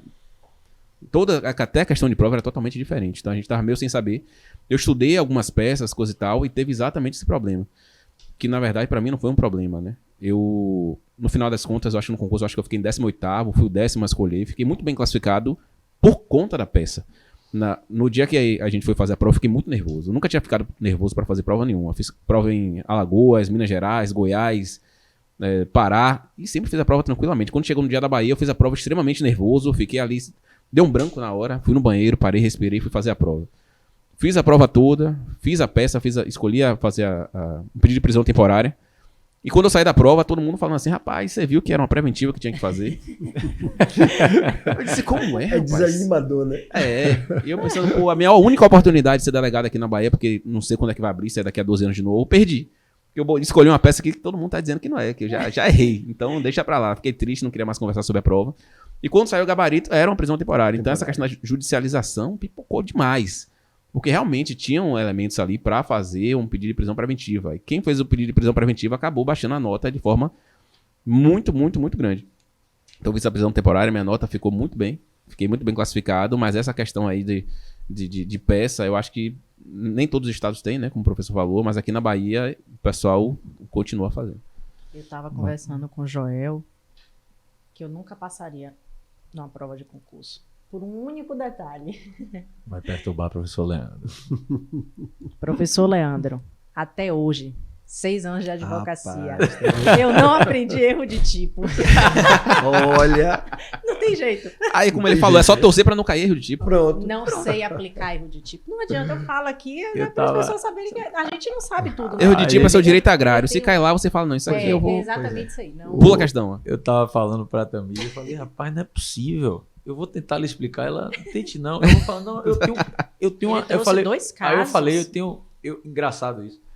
Eu tenho 2 processos, né? 2 absolvições de acusação de estupro vulnerável. Uma por erro de tipo e uma por erro de proibição, que aconteceu numa zona rural, e o pai e a mãe do acusado, o acusado era fruto de um estupro de vulnerável.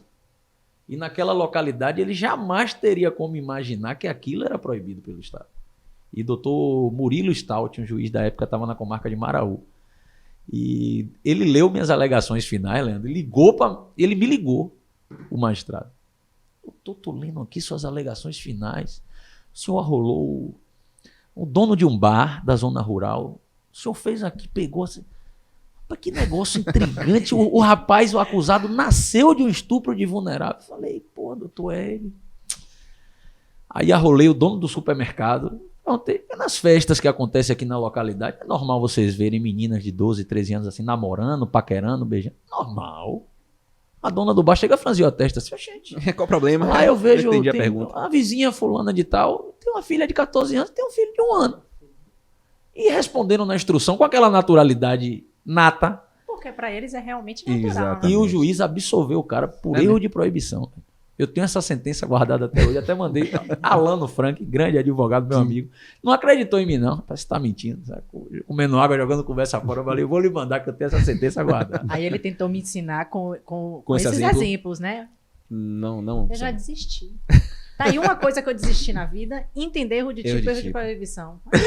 Aí na hora que aparece no processo, aí eu vou até, professor, Para dar erro uma- de tipo aqui, né? Alguns anos depois, por favor, erro de tipo. E é uma tese boa. Eu já uma consegui tese algumas muito boa. absolvições na área de crimes tributários com um erro de tipo É engraçado, né? e é uma tese boa. Eu Muito aplico, boa. depois de perguntar a alguém, mas eu aplico, porque eu sei que dá. Deixa eu fazer uma colocação que isso assim, surgiu ontem. Eu queria ouvir a opinião de vocês sobre a decisão que o STF deu ontem de chancelar a possibilidade de se excluir do concurso um candidato que ainda tenham processos judiciais ou inquéritos em trâmite ainda sem condenação. Obviamente, enquanto advogado libertário, defensor das garantias, intransigente, engraçado ouvir um magistrado falar, acho que achei muito importante, interessante essa fala dele. Ele disse que o magistrado falou, não, eu não sou garantista, não. Garantista é a Constituição, eu só sigo a Constituição, não suporto o negócio de garantia. Ele falou assim, eu não sou garantista, não. Ele deu uma decisão, discutindo com ele, garantista? Sou não. Nunca fui garantista. Oxente, doutor, não, garantista é a Constituição, eu sigo, eu respeito a Constituição, eu tenho que seguir. Queria ouvir Leandro assim, e Ricardo, assim, a análise de vocês sobre essa decisão, o nível de instabilidade que eu acho que isso pode criar. O que é que vocês poderiam falar assim? Primeiramente, eu discordo muito de todas as, vamos dizer assim, não da crítica, mas da surpresa que tem sido demonstrada com a decisão do STF. Porque se a gente for analisar, o STF, eu abri aqui até para eu pescar, porque eu não vou lembrar, claro, de cabeça qual foi o número do julgado, né? Foi o RE 560900, né? Tese de repercussão geral, número 22. Eu vou ler a tese aqui, ó. Sem previsão constitucionalmente adequada e instituída por lei, não é legítima a cláusula de edital de concurso público que restringe a participação de candidato pelo simples fato de responder a inquérito ou ação penal. Então, o que a tese 22 está dizendo é que se não houver uma lei prevendo, o edital não pode restringir. Mas em tese, se houver uma lei prevendo, o edital pode restringir. Em tese, essa é a tese. O julgado do STF foi esse, né? E havia previsão. Havia uma lei estadual, eu não me recordo agora em detalhes, até porque não foi divulgada ainda a ementa, né? Mas pelo que eu vi da decisão, havia uma lei estadual dizendo que o cargo de inspetor de polícia não poderia ser ocupado por quem respondesse uma ação penal. Ponto. Então, em tese, o STF não inovou. Em tese, o que ele disse foi, lá na tese de repercussão geral número 22, a gente disse que o edital não podia prever sem que houvesse uma lei exigindo. Nesse caso concreto, tem uma lei exigindo, o edital previu, não tem legalidade nenhuma. Ponto. Bom, agora aí, uma outra coisa a se discutir será que efetivamente é cabível essa previsão legal, né?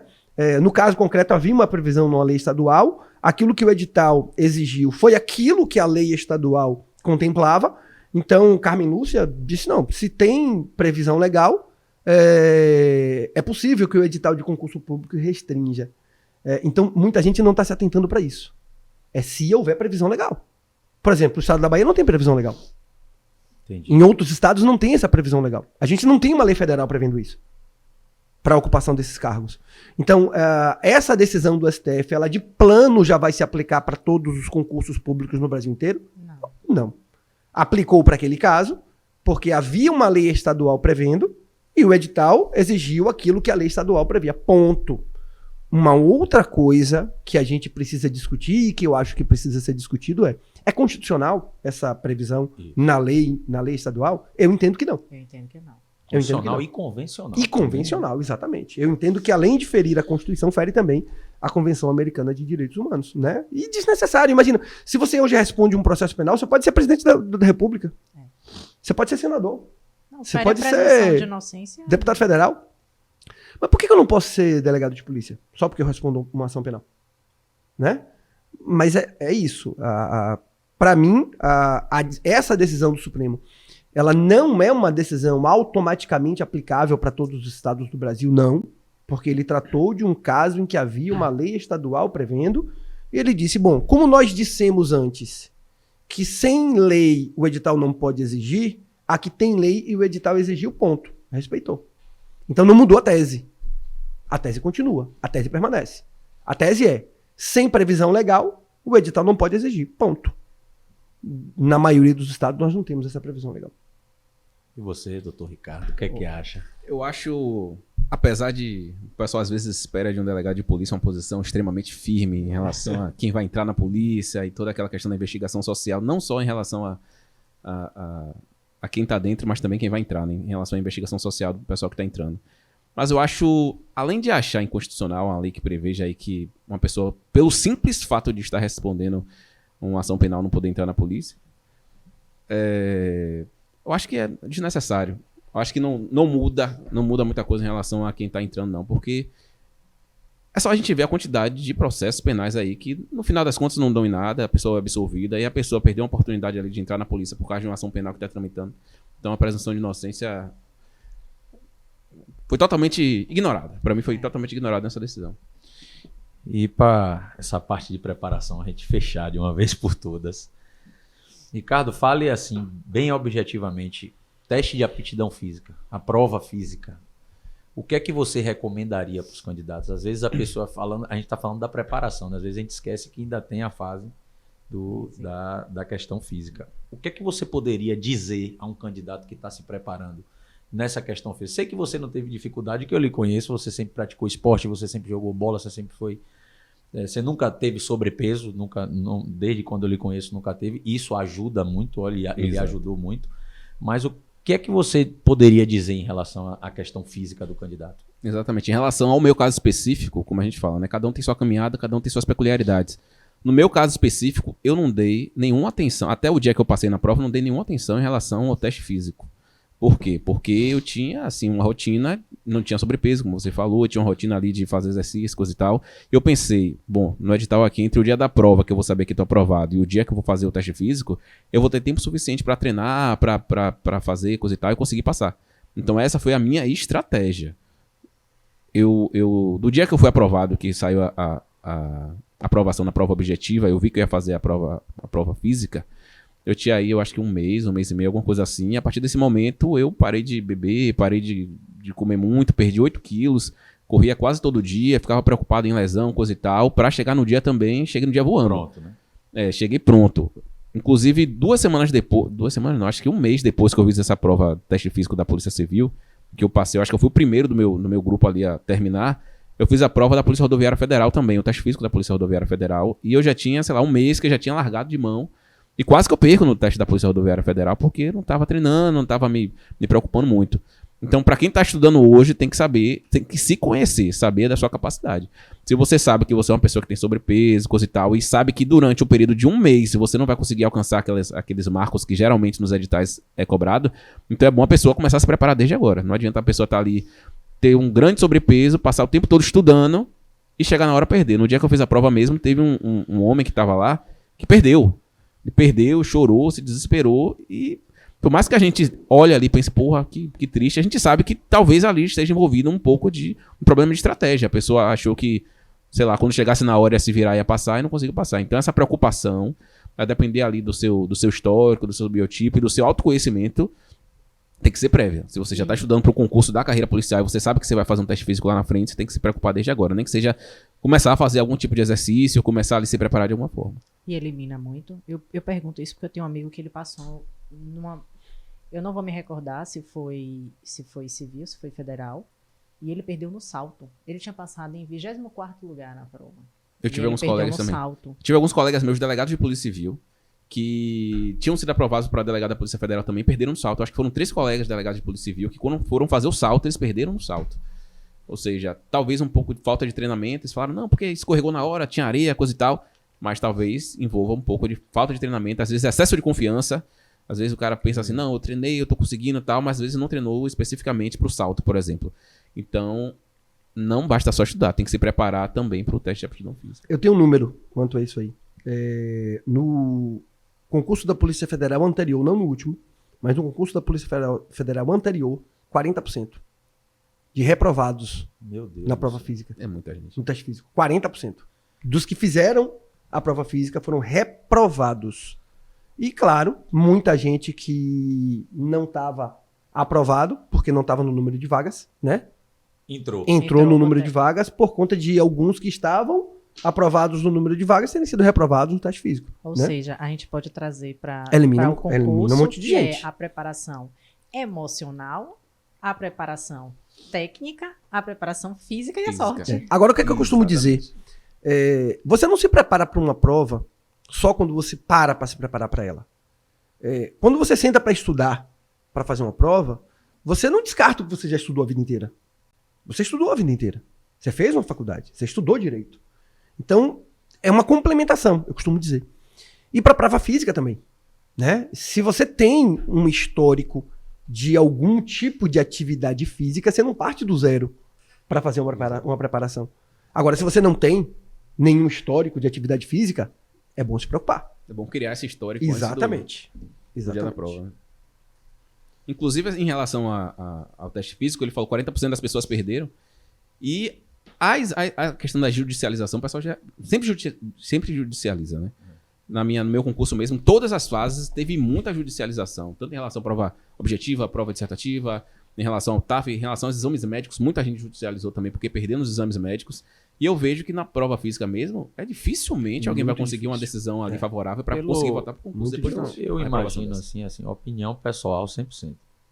Pela trajetória de uma pessoa para até chegar numa prova física, presume-se que ela está tecnicamente a nível teórico aprovada, certo? Eu acho que a prova física deveria merecer uma repescagem. Eu acho. Assim, A prova de São Paulo não teve teste físico. não teve, Não né? teve. O último curso de São Paulo não teve teste físico. Não é, ou seja, vamos dizer assim, unanimidade teste físico para delegado no Brasil inteiro. O último curso de São Paulo não teve teste físico. Não teve. Foi só prova objetiva, prova discursiva sem peça, com dissertação, né? E depois prova oral. Engraçado isso. Verdade. Pedir só uma coisa, Diga. Leandro. Eu já ia avançar pro quarto ponto. Por quarto ponto, mas Terceiro, aproveitando na verdade. aqui, porque eu lembro que ele fazia muito isso na prova da OAB, né? O que para ele acha que vai mais cair nessa prova, assim, temas. Assim, Bom. rápido, temas básicos mesmo. Temas. Que Inequivocamente, lavagem de dinheiro, gosto muito. confisco alargado, é um tema muito novo que foi trazido aí pelo pacote anticrime, que é o 91A do Código Penal, né? A possibilidade de você confiscar bens que não estejam envolvidos com aquela infração penal que você está, né? Especificamente, ORCRIM, né? E crimes hediondos. Perfeito. Vamos falar agora um pouquinho. A gente já está com mais ou menos 1h20 de diálogo. A conversa tá boa, porque Pois a gente é, não não é? sente o tempo passar. Ricardo, diga pra gente, e Leandro também pode dizer, porque é um profissional do direito e atua também. Choque de realidade. Às vezes você posta ali no Instagram comendo fatada, mocotó, lá na quinta, cozido. O candidato que acha que ele vai pedir sushi no iFood todo dia, que... Assim, trazendo também para a glamorização, assim, os advogados, acho que merecidamente alguns sofrem muitas críticas de como expõem a profissão nas redes sociais. E eu tenho visto que isso tem se alargado para as carreiras públicas. Né? Hoje eu estou vendo magistrado dançando também, promotores expondo assim de forma também, daquela forma mais assim ostensiva o dia a dia e até de uma forma glamorizada. E o delegado de polícia eu também vejo. Né, a exposição do distintivo, a exposição armada, e o que leva, eu imagino, eu sempre olho esse tipo de postagem pensando que eu sou um abestalhado. E eu fico imaginando, meu Deus, se eu não tivesse a vivência do dia a dia, se eu não soubesse, não como delegado, mas o advogado sabe qual é a realidade de uma delegacia, quando a gente chega, sente que o trabalho do delegado não é aquele delegado da novela das 8, não é aquele delegado, esse delegado do Instagram que é só distintivo. Vejo mulheres bonitas delegadas exporem suas vestes imponentes, aquela coisa toda que o cargo de delegado tem um folclore. Tem um folclore. Tem um folclore. Muita gente vai atrás do folclore. É isso. Eu queria que você colocasse o pé do candidato que vai ser aprovado bem no chão. Porque às vezes, como eu falei, eu vejo você na quinta com fatada, mocotó. Coloque a realidade do que é uma delegacia. Vi também, você não deve ter passado também, deve ter passado algumas dificuldades na ilha. Eu imagino a nível estrutural, quando se chega numa delegacia, assim, passe um pouquinho, bote o pé do candidato um pouquinho no chão aí, para ele pelo menos ter ideia do que é que ele vai encontrar quando ele for aprovado no concurso, quando ele tomar posse. As pessoas geralmente não conhecem a realidade, não procuram saber também, não pesquisam, não procuram informação e tal. E vai muito atrás do delegado da novela das 9. Ele fala assim, pô, massa, bonitinho, tal, distintivo, coisa e tal. Vai muito atrás dos delegados que tem no Instagram, coisa e tal, que mostra ali a questão da roupa, fardamento, distintivo. O cara fala, pô, eu quero ser aquele cara ali. Mas a realidade de 99% dos delegados de polícia, por exemplo, é completamente diferente. Principalmente em relação à estrutura. Eu, quando fui fazer o concurso para delegado de polícia, eu pesquisei bastante qual era a realidade da polícia. Eu sabia que a realidade da Polícia Civil da Bahia, assim como a maioria dos estados no Brasil, é uma realidade muito ruim, muito dura, principalmente em relação à estrutura. Então eu já fiz o concurso me preparando para o pior. Esperando o pior. No dia que eu passei no concurso, eu falei, não, eu estou passando no concurso para ter o pior possível da minha vida em relação a tudo. Estrutura, viatura, armamento, etc. Eu tive uma realidade assim, um pouco diferente. Por quê? Dificilmente a pessoa passa, é muito raro as pessoas passarem e trabalharem em Salvador. E eu tive essa oportunidade porque já tinham 12 anos sem concurso na Polícia Civil da Bahia. Como eu falei anteriormente, eu fui o 10º a escolher a lotação e tinham alguns locais aqui em Salvador e eu escolhi uma delegacia aqui em Salvador para começar a trabalhar. Então a estrutura aqui em Salvador, via de regra, é melhor do que no interior. Então eu tive delegacias melhores para trabalhar, eu tive viatura para trabalhar, sempre tive combustível para trabalhar, meu armamento sempre foi um armamento novo, computador. O que eu nunca tive em lugar nenhum foi pessoal suficiente para trabalhar.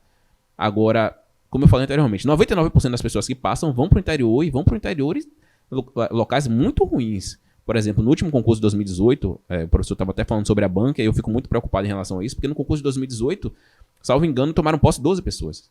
Então eram acho que 100 vagas ou 70 vagas, e no final de tudo, de não sei quantas mil pessoas inscritas, 12 super-heróis conseguiram chegar até o final de um concurso, de uma Polícia Civil que é extremamente defasada em relação ao efetivo. Então eu fico até com medo de esse concurso vir agora e entrar mais 12. Porque aí a Polícia Civil, que já está numa situação muito difícil, vai acabar se afundando mais. Então, a realidade é a seguinte, você passa no concurso hoje, é 99% de chance de você ir para o interior, um dos piores interior que tiver, em uma delegacia acabada, num lugar que às vezes tem uma viatura que às vezes está quebrada. Então, esperar que você vai passar e vai estar ali bonitinho, com seu terninho, dando entrevista, tal, fazendo toda aquela pose, é uma ilusão. Então, é bom entrar igual eu entrei, esperando o pior possível, para não se decepcionar depois que entrar. Em relação a postagem, Instagram, coisa e tal, você vê que eu gosto muito de postar. Eu vejo que tem gente que gosta de glamourizar na internet e acaba enganando um bocado de gente, porque as pessoas gostam. Tipo assim, eu evito postar operação, coisa e tal. Às vezes o pessoal manda no direct falando assim, pô, delegado, você só posta voltando da prisão, voltando da operação, porque você não posta na hora entrando, coisa e tal, pra gente ver, porque as pessoas vibram muito pra ver isso, né? Ou seja, esquece que na verdade aquilo ali é vida real, né? Exatamente, vida real. Exatamente. Eu falo, gente, eu não posso ficar postando aqui o cumprimento de mandado de prisão lá dentro da casa da pessoa, filmar o local ali da residência da pessoa, tem que evitar esse tipo de coisa. E o trabalho do delegado de polícia não é essa questão aí que vocês estão vendo na novela, que você tá vendo alguns delegados postando aí, não. A realidade é muito mais dura do que isso, é muito menos glamourosa do que isso, é muito mais...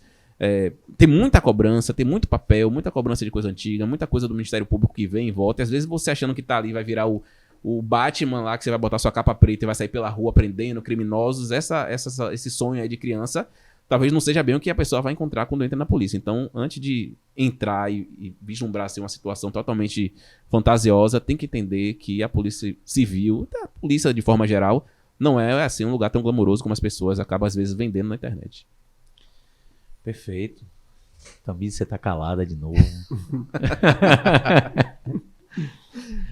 É porque se deixar, a gente vai ficar 2 horas aqui, porque eu teria muitas coisas técnicas, né, para perguntar. Eu gostaria de perguntar muitas coisas sobre a prova no sentido técnico, né? Do que vai cobrar mesmo, que óbvio, ele não tem como adivinhar nenhum de vocês, mas a gente sempre tem, né, uma noção.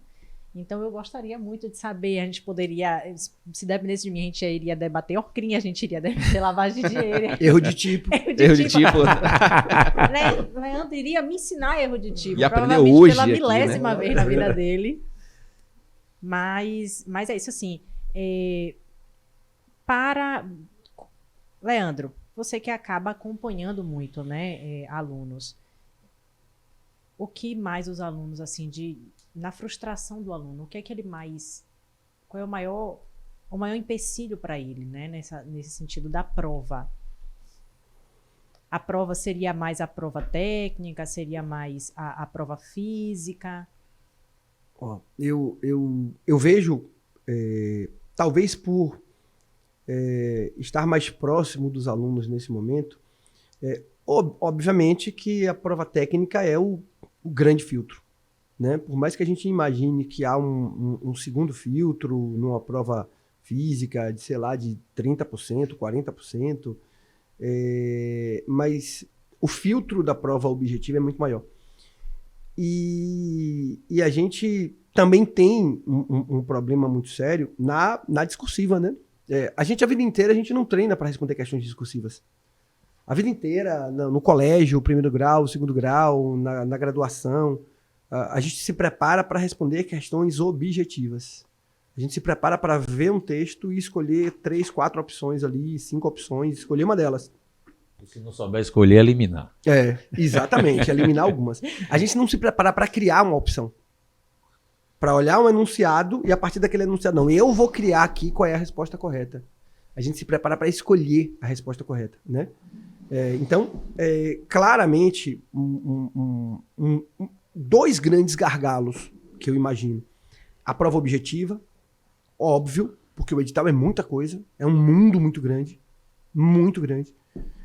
Apesar de você olhar para as carreiras de Delta e conseguir, de alguma forma, ter um caminho, ter uma noção, mas nunca é certeza, nunca é 100% de certeza. E a prova discursiva, né? Porque escrever é algo que a gente não está muito acostumado. Eu lembro que algum tempo atrás, eu vi uma reportagem que falava que o jornalista precisava mudar a sua temática. Ele precisava aprender a passar a informação num texto muito menor. Né? Tem um tempo, que deve ter uns 15 ou 20 anos que eu li isso aí, que o jornalismo precisava se readequar. As pessoas não tinham mais saco para ler um texto, para ler uma matéria de 2, 3 páginas. Eles queriam entender aquela matéria de 2, 3 páginas em 2 parágrafos, em 3 parágrafos. Isso. E a internet fez isso. Né? Se você olhar notícias da Folha de São Paulo de 15 anos atrás, Era imensa, e as notícias da Folha de São Paulo do mês passado, né? São 3 parágrafos, 2 parágrafos. E as notícias de 15 anos atrás, não, eram 3 páginas, 4 páginas. Você lia, você entendia. Então, assim, nós, com esse processo de globalização, de tantas tecnologias, nós caminhamos para ler menos. E com isso a gente escreve menos. Quem lê pouco, escreve pouco. E escreve, às vezes, mal. Muito mal, né? Então, se eu fosse imaginar aí 2 grandes gargalos, eu pensaria a prova objetiva e a prova discursiva, sem sombra de dúvidas. Talvez a discursiva, um gargalo mais pesado ainda para a maioria das pessoas. Chegando aqui já para o nosso encerramento, eu queria, antes desse último ponto, que é um ponto bem rápido, agradecer a presença de professor Leandro, de Ricardo. Sei que o tempo hoje está tão caro da gente, né? A gente vive numa correria tão grande. Só de vocês terem vindo, abrilhantado esse debate, enriquecido.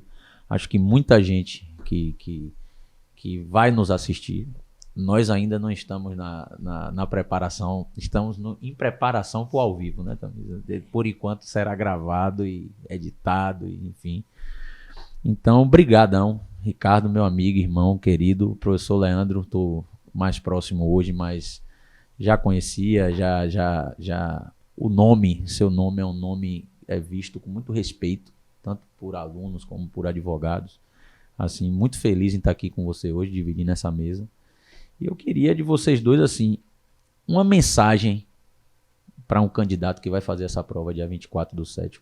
Em uma mensagem, tentem passar, assim, uma mensagem motivacional, uma mensagem de estratégia. Né, Tamires? Sim.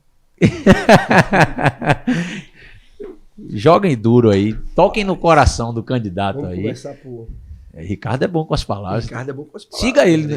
Diga seu Instagram aí, Eu Ricardo. vou ver se eu... E depois, Leandro, fala. Diga seu Instagram. trabalhando bastante no Instagram, eu gosto do Instagram. Vou Gosto Diga aí, pescar, vou diga pescar seu Instagram um aí. pouquinho. O Instagram de Delegado. Ricardo é bacana. Delegado Ricardo Amorim. Posto é porque eu posto de tudo, bicho. Outro Posto dia, desde o cozido outro que eu dia tô eu tava comendo. olhando ele tava lá com o microfone. Você gosta de Eu comida? me posso interessei muita pelo loucura. Mocotó, viu? Você gosta de comida pesada, Não, Leandro? o dia que tiver um Mocotó lá na delegacia, eu vou dar um Ah, jeito de marcar botar com lá. a gente Eu lá. como as Eu vou comidas aparecer pesadas na lá. feira de Paripe. Tem uma feira lá em Paripe que a gente vai, eu vou com os policiais, a gente come uma comida mais pesada, coisa e tal. É legal, é legal. Deixe sua mensagem, vá pro... toque no coração do candidato. Tocar no coração do candidato. Eu recebo muita mensagem no Instagram sobre concurso. É muito concurseiro desesperado, às vezes perdido, não sabe o que fazer. Muita gente que às vezes não sabe nem se realmente quer fazer um concurso da polícia. Essa semana, por exemplo, eu recebi uma mensagem de uma mulher que disse que o problema dela é que ninguém apoiava ela a fazer o concurso da polícia. A mãe não apoiava, o namorado dizia que não era pra ela, coisa e tal. Mas eu vou falar aqui o que eu falei pra ela. A vida de concurseiro e essa carreira de concurso das carreiras públicas é uma trajetória muito solitária. Quando você vai estudar para concurso, você não vai estudar para sua mãe, você não vai estudar para seu namorado, porque todo o benefício que você vai ter lá na frente é para você. Então, primeiro, você tem que entender que aquilo que você está fazendo, aquele sacrifício que você está tendo, aquela abdicação muitas vezes de muitas coisas que você queria estar fazendo, você tem que deixar de fazer. Eu vejo muita gente que acha que pode continuar com a vida normal, não pode. Tem que abdicar de muita coisa. Todo aquele sofrimento vai ser para uma melhora no futuro, que vai ser para aquela pessoa. Então, esquecer um pouco do que está em volta e focar em você. Porque as mesmas pessoas que hoje estão dizendo assim, não faço concurso não. A partir do dia que aquela pessoa passava, são as primeiras pessoas a falarem assim, ó, não, vou chamar aqui minha filha que é policial. Minha amiga, peraí que eu vou ligar para ela que ela é delegada de polícia. Todo mundo vai ter maior orgulho do amigo conhecido policial que tá ali. Bacana. Então, lembrar que aquele sofrimento é para você, pro seu bem, pro bem ali do seu filho, da sua família. Lembrar que o estudo para concurso não é uma coisa, como o professor disse aqui, não é um projeto para 1 mês, 12 meses, 3 meses. É um projeto a médio e longo prazo. Se você acha que vai começar a estudar hoje e daqui a pouco você vai estar lá com o seu distintivozinho, com o seu terninho e vai estar bonitinho, não vai. Tem que entender, botar o pé no chão, entender que você vai fazer, que você vai perder muitas vezes, tem que estar com psicológico preparado para isso. Muita gente não está preparado para perder. Vejo muita gente que quando perde a primeiro concurso já fica desestabilizado, já não sabe o que fazer, já tem que entender que vai fazer e muito provavelmente vai perder. Então tem que estar preparado para perder também e ser resiliente. Tem que ser resiliente. Entender que você vai passar um tempo de penúria. Você vai passar um tempo ali sofrendo e como diz a música, né? Se veste não que a largata se arrasta no chão até criar asa. Então você vai se arrastar muito no chão até você conseguir aí alcançar seu objetivo e mudar sua vida completamente, como eu mudei a minha. Ficou pesado pra você. Eu podia ter falado primeiro. Você ficou jogando Eu podia ter falado cara, primeiro. agora ficou Tá vendo aí? pesadíssimo. Pois é. Mas é assim, uma coisa uma mensagem que eu deixaria para os amigos que estão aí acompanhando a gente e que estão nessa batalha, que estão nessa correria aí, é a seguinte, eu vejo concurso público como uma fila. É uma fila muito longa. É uma fila muito grande. Uma fila muito longa, muito grande, mas é uma fila. Por mais que demore, a sua vez na fila vai chegar. Só não vai chegar se você sair da fila. Se você sair da fila, sua vez não chega nunca. Mas se você se mantém na fila, se você se mantém caminhando, a sua hora nessa fila vai chegar. Mais cedo ou mais tarde. Tem 1 ou 2 gênios que vão resolver essa fila em 1 mês, Verdade. 2, 3, né? Mas isso não é a regra. A regra é que todo mundo demore nessa fila. Se você tiver paciência, se você tiver persistência e, sobretudo, se você tiver fé, porque a caminhada do concurseiro é uma caminhada de fé. Com certeza. Porque você não sabe, você fica naquela, poxa, vai ter edital? Não sei. E se tiver, vai cair a matéria que eu estou estudando? Não sei. E se tiver e cair a matéria que eu estou estudando, será que eu vou passar? Não sei. Ou seja, é uma caminhada de fé, né? Como o doutor Ricardo falou, é uma caminhada solitária. De verdade, uma caminhada solitária. Então a mensagem que eu tenho para deixar é exatamente essa: fé. Fé. Acredite em você, acredite no seu processo, acredite no seu tempo, acredite que as coisas vão acontecer e que você precisa se manter em movimento. Quando você para, você não está fazendo com que isso chegue mais rápido.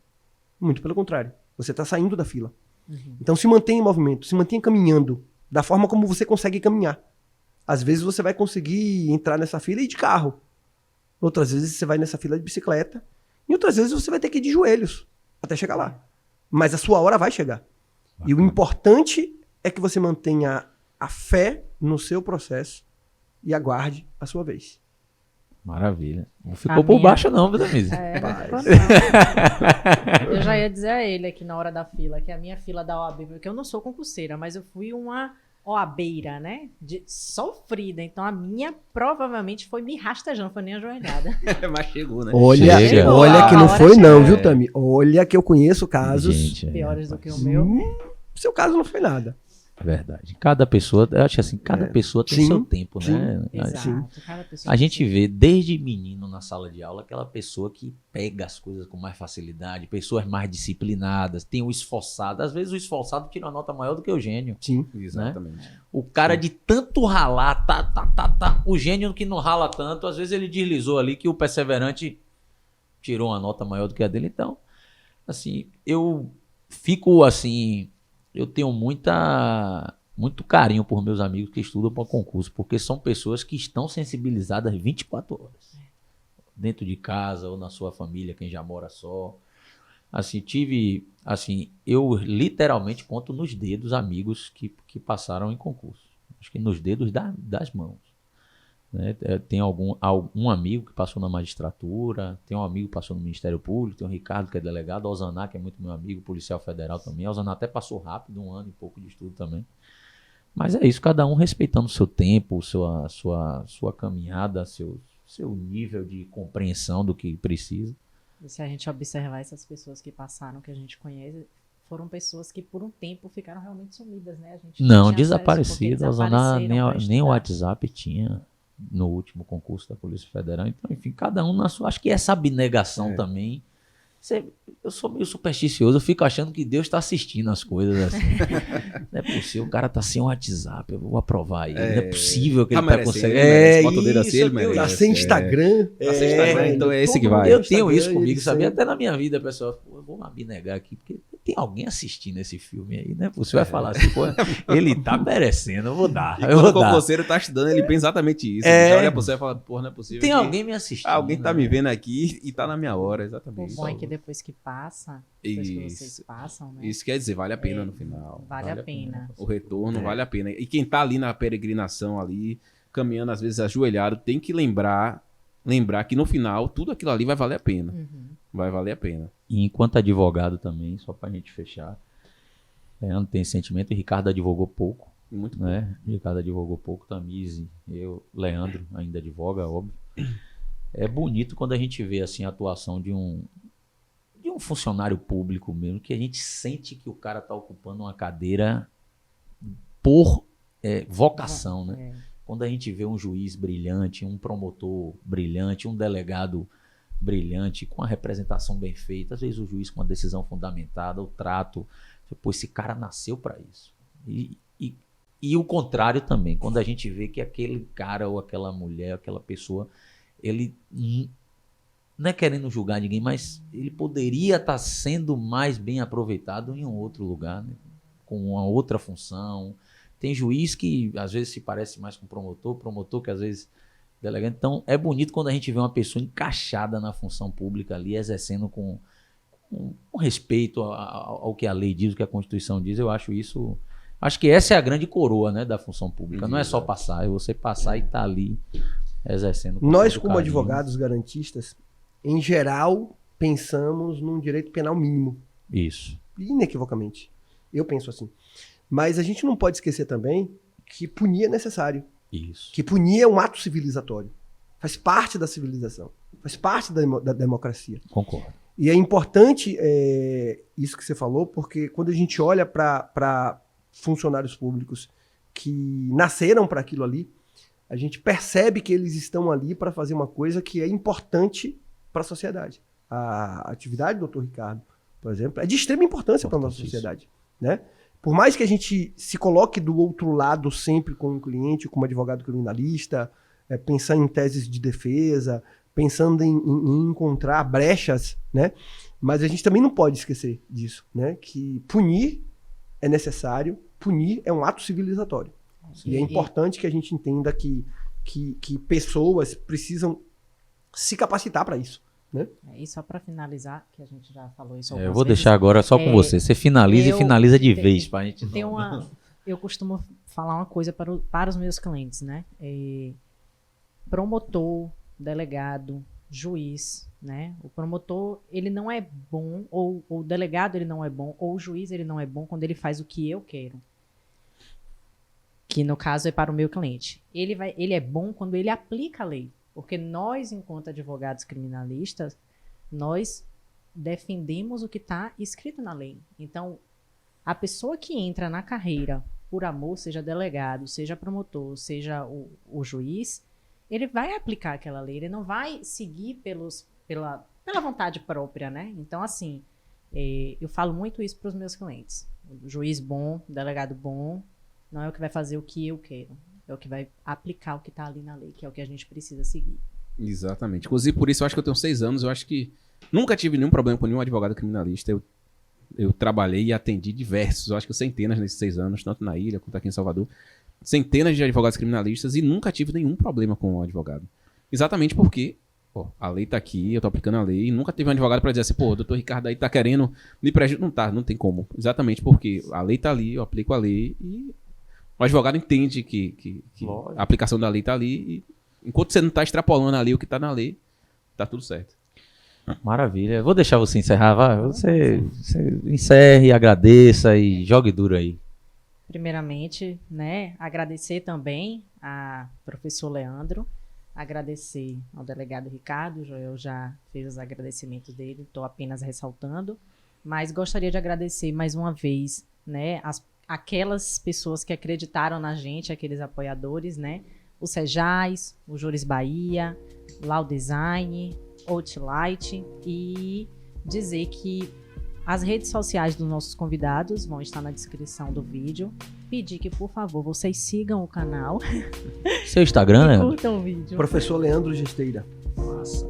Tá visto. Gente, um abraço a todos. Esse é só o primeiro episódio. Espero ainda poder seguir, né, também, até o quinto dessa primeira temporada. E dê um voto de confiança pra gente. Eu imagino que vocês vão gostar. Tá certo? Até a próxima. Massa, velho. Muito bom. Eu te falei que ia durar muito mais. Eu falei também pra você. Muito bom. Meu cronômetro